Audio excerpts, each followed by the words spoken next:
আসসালামু আলাইকুম। আজ আমি পাবদা মাছ নিয়েছি, দেখেন হাফ কেজি হবে। এটাকে আজকে আমি হাতে মাখিয়ে রান্না করব।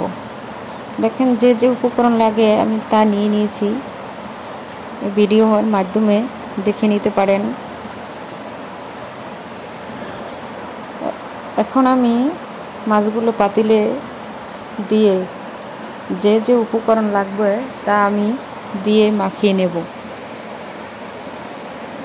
1 চামচ হলুদ মরিচের গুঁড়ো, হাফ চামচ হলুদের গুঁড়ো, হাফ চামচ ধনিয়ার গুঁড়ো, হাফ চামচ জিরার গুঁড়ো,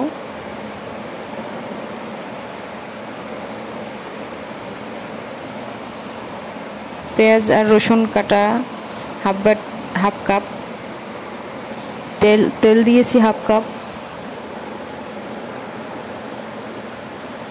লবণ দিয়েছি 1 চামচ।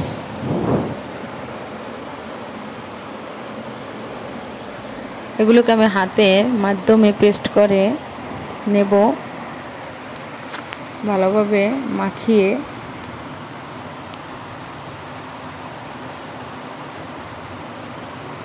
কেটে রাখা আলু ও ঝিঙ্গা এর সাথে মেখে নিব।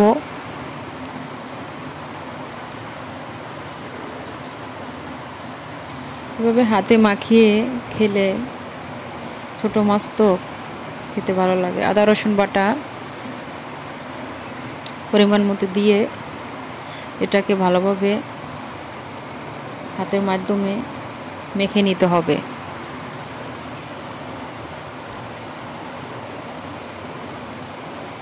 এক বাটি পানি দিয়ে, যে শুকনো শুকনো যারা খেতে চান তারা অল্প পানি দিবেন, যারা একটু ঝোল ঝোল খেতে চান তারা পানির পরিমাণটা একটু বেশি দিয়ে চুলায় বসিয়ে দেব।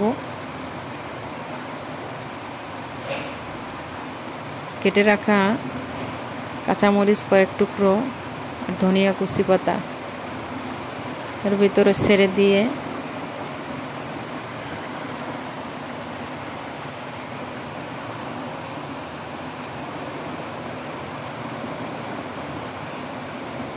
হালকা একটু নেড়ে চেড়ে চুলার মধ্যে রেখে দেবো।